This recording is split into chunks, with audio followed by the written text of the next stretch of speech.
대한민국 보수의 세계를 ABC. 자, 카네기가 이랬듯이 지금 이제 보통 정치인들의 우리 한국 특히 보수 정치인들의 좀 약점은 자기가 잘났고 밑에 사람들 좀 잘 안 키우고 그 다음에 자기한테 이거 아부하는 사람들 많이 하고 줄 잘 서는 사람들 많이 해가지고 좀 보수가 망했다고 생각하는데 거기에 대해서 우리 교수님 어떻게 생각하시나요? 이 자유한국당의 문제가 아니고 예. 한국의 기성 정치권, 또 기성 정치인들의 행태가 그렇습니다. 또 심리 상태도 그렇고. 그래서 뭐냐면 이번에 누가 대표가 될 것이냐 그것도 중요하지만은 이 대표 혼자서 당을 이끌어갈 수는 없습니다. 네. 그거는 이제 종전에 말하자면 보수 정당 체제. 네. 뭐 옛날엔 또 무슨 뭐 가신 그룹이 있다는 등 이래가지고 군주 대 가신 이런 체제가 된다든지 무슨 군주 시대도 아닌데 말이죠. 그런 시대는 이제 지났잖아요. 옛날에는 이 당을 이끄는 옛날 당수 뭐 이런 분들이 이 보스가 앞장서 따라와 이러면 다 따라가거든. 근데 지금은 따라와 이러면 누가 따라가겠습니까? 그런 정치는 또 안 됩니다. 예. 그래서 오늘날의 민주적인 그런 정치 리더십이라면 이 팔로우들의 그 자발적인 참여, 자발적인 지지 이런 걸 이끌어낼 수 있어야 되거든요.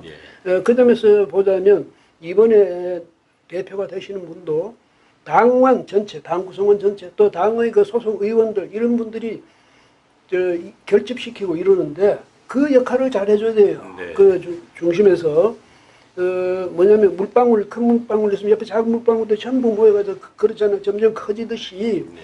그런 역할을 이제 중핵적인 역할을 잘 해주셔야 되는 게 있고 또 하나 중요한 것은 당 소속 의원들 특히 그다음에 중요한 뭐 진성당원 이런 사람들 또 당 사무처 직원들 이런 모든 분들이요 새로운 이 대표와 그 지도부에 대해서 적극적인 협조의 정신을 발휘해야 됩니다. 당신 혼자서 하세요. 우리는 뒤에서 구경할게요. 뭐 어디 뭐 판을 펴주면 우리가 뭐 들어가지 뭐. 그렇잖아요. 네. 당에서 죽도록 해가지고 이제 고생 해가지고 뭐 이제 분위기 띄워놓으면 나는 이제 그 공천 받아서 출마할래 이것만 생각하면 안 된다. 내가 공천 받아서 당당히 출마할 수 있는 여건 누가 만들어줬냐? 당 대표 혼자 만들어주는 게 아니에요. 예. 같이 만들어야지. 그렇죠. 네. 예, 그런 점에서 보면 황교안 또 오세훈, 네. 김진태, 이세 후보 중 누가 되든 어떤 사람이 되든 이제 일단 되고 나면 그 사람을 중심으로 뭉쳐야 됩니다. 왜 우리가 이런 경선 과정을 둬가지고 선출 이런 과정을 둬가지고 누구 한 사람을 뽑느냐? 네. 이거는 서로 편싸움이 하는 게 아니에요. 우리의 대표를 누구로 할 것이냐 네. 그 절차거든. 우리의 대표 그러니까 우리 편의 대표, 네 편의 대표 이런 대표가 아니라 우리 전체 자유한국당 전체 대표를 누구를 시킬 것인가 네. 그걸 어떤 방식으로 결정할 것인가 그 문제잖아요. 그렇죠. 네. 그런데 그 과정에서 서로 원수가 된다든가 이래다가 편갈라가지고 두고 반목하고 이렇게 하면 안 되잖아요. 그런 점에서 자유한국당이 잘 되려면 네. 대표나 뭐 지도부를 구성하는 그 사람들의 인격, 그 사람들의 역량 이것도 굉장히 중요하지만 더 중요한 게 뭐냐면 당원 전체 구성원의 역량 강화입니다. 네.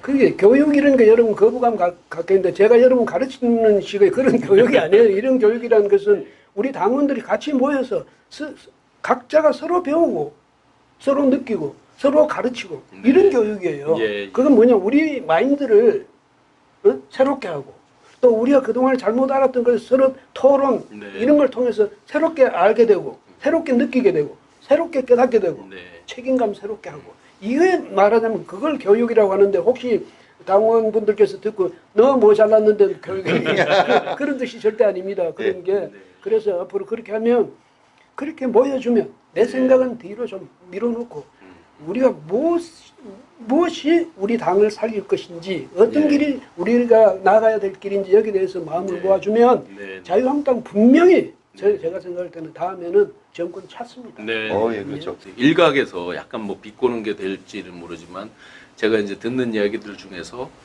기존의 자유한국당의 의원님들 포함해서 당원들은 굉장히 훈련된 당원들이다. 뭐에 훈련됐냐 하니까 줄서기에 훈련된 당원들이다.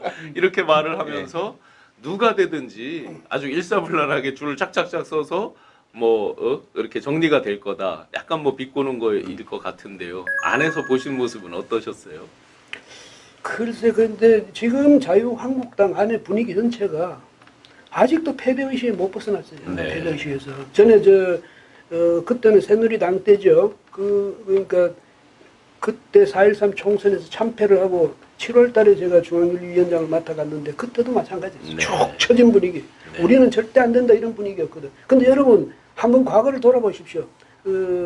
요즘 젊은 사람들은 체감을 못할지 모르지만은 저 정도의 그 나이만 해도 벌써 우리가 살아온 과거에 우리가 어떻게 했냐. 그때 우리가 스스로 비하하는 자학적인 우리를 가르치는 말이 있었어요. 엽전이라고 했습니다. 아, 한국인들은 스스로가 엽전이라고 스스로를 비하했죠. 네. 그런데 그때 전 국가적인 분위기가 뭐였냐면 엽전은 죽었다 깨어나도 안 돼.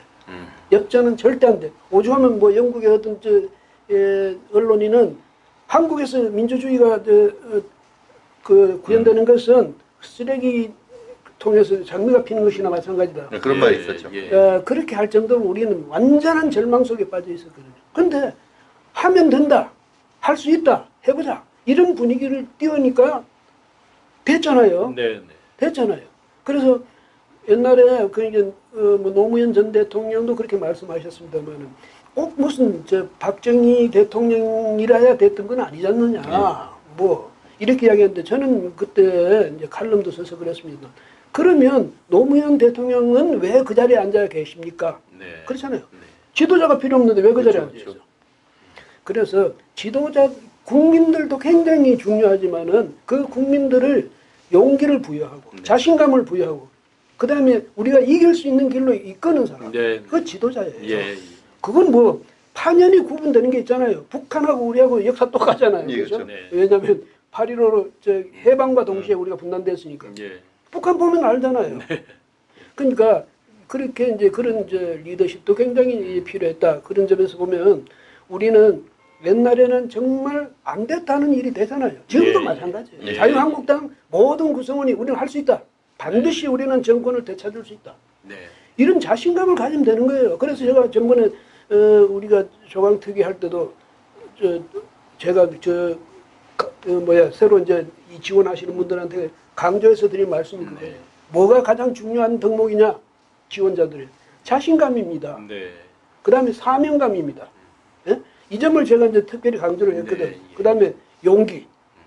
뭐 용기나 자신감이나 똑같죠. 그런데 이제 그렇게 함으로써 나는 할 수 있다는 이 자신감이 없는 사람이 당에 들어오면 네. 그분들이 앞으로 이제 당협위원장을 맡아가지고 다음에 이제 또 공천에 가장 가까이 가 있는 분들 아닙니까? 네. 그분들이 앞으로 총선도 치르고 또 대선에 큰 역할을 해야 될 분들인데 네. 이분들이 자신감 없으면 그렇죠. 그거예요. 그건 예. 뭐냐면 나는 내가 이길 수 있다는 자신감을 120% 가져야 된다고 나는 예. 이야기합니다. 왜? 예. 내가 스스로 그렇게 확신을 갖지 않으면 상대방을 내가 어떻게 우리를 지원해달라고 지지해달라고 네. 호소할 수 없잖아요. 그 내가 확신을 갖고 자신감을 가져야 그 다음에 네. 다른 사람한테 우리를 자랑하면서 우리를 지지해달라고 호소할 수 있는 거거든요. 네. 예, 그런 점에서 자유한국당 모든 당원부터 시작해서 모든 분들이 정말 자신감부터 회복해 주기를 바랍니다. 네. 우리 신 교수님 저번에 한번 우리 자신감이 넘치는 우리 홍모 대표님한테 좀 당하셨죠? 뭐 아니 뭐 이제 그래서 당했다고 제가 하면 그렇지만 그래서 혹시 교수님 혹시 홍 선생 홍학사라는 말을 혹시 들어보셨나요? 홍 선생 홍학사. 홍악사. 오, 네, 어디서 들어본 것 같아요. 아예 못 들어보셨길 왜 그런가 하면은 제가 좀 말을 하나 만들었습니다. 그러니까 뭔가 요번에 이제 자유한국당에 인물을 뽑을 때 자, 이제 홍준표 대표 체제에서는 참 제가 그랬던 것들이 많았다고 생각을 합니다.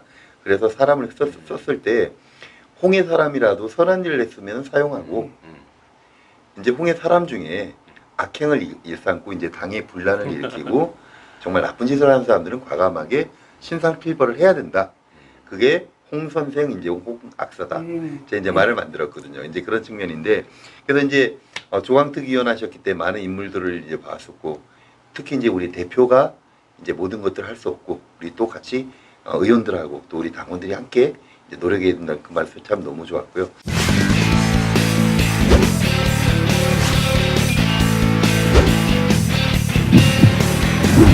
이제 여러분 잘 아시겠지만은 극한상 정말 에베레스트 같은 그 추운 데서 만약 조난을 당했는데 한 팀이 그걸 자기만 살겠다고 혼자 걸어간 사람은 대부분 얼어 죽는다. 그렇지만은 부상당한 동지를 얻고 간 사람들은 결코 죽지 않았다. 저는 이제 태극기 부대 어른들을 저는 욕하지 않는 이유가 그분들이 피땀 흘리면서 제가 우리가 60년대 70년대 산업화를 이끌어왔기 때문에 지금 저희들이 먹고 사는 거거든요. 정말 그걸 잊으면 안 된다. 저는 사실 오늘 좀 눈물이 났는데 저는 사실 제가 도금수저인 줄 알았어요. 사실은 그냥 금수저는 아니고 그냥 뭐 대충 학교 다니고 이제 부모님한테 용돈 받고 이제 그래가지고 이렇게 전 도금수저인 줄 알았는데 오늘 아버님을 이제 병원 오전에 모시고 갔는데 이제 손목에 터널 증후군이 나오고 이게 30년 전, 40년 전에 그때 증후가 지금 나오는 거다. 아마 그때 이제 손을 많이 쓰시고 이제 고생한 일을 하셨다.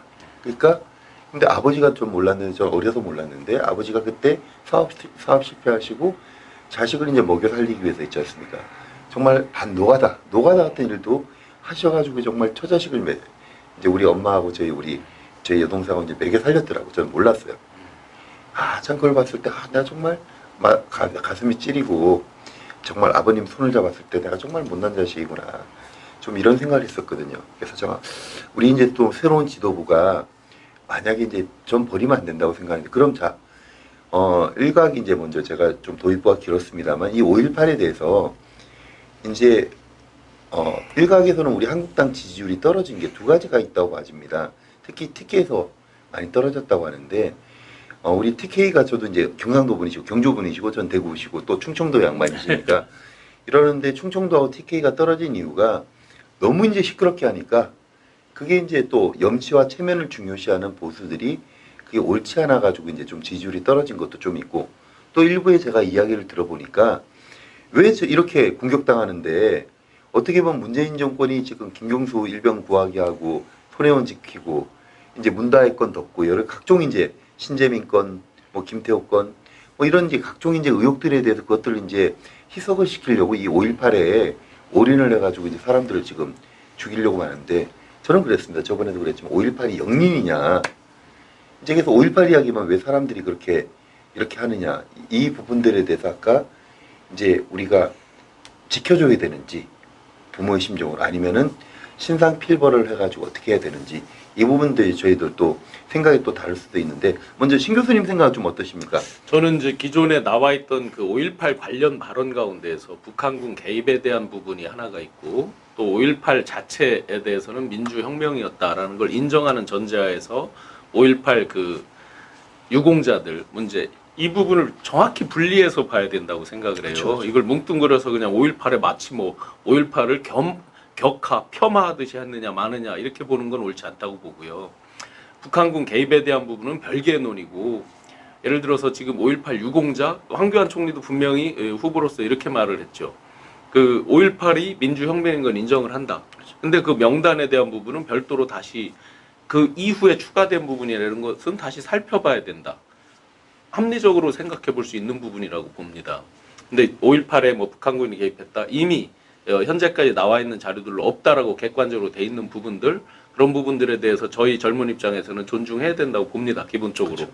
그래서 결론적으로 5.18이 민주혁명이었다 인정합니다. 근데 그 뒷부분 예를 들어 유공자에 대한 부분에 대해서 과연 어떻게 봐야 되느냐 또 추가된 부분들을 어떻게 봐야 되느냐 이런 부분은 별개의 논의로 얼마든지 사회적 논쟁으로 할 수 있다. 그 자체를 폄하하거나 격하는 논의가 아니다라고 생각합니다.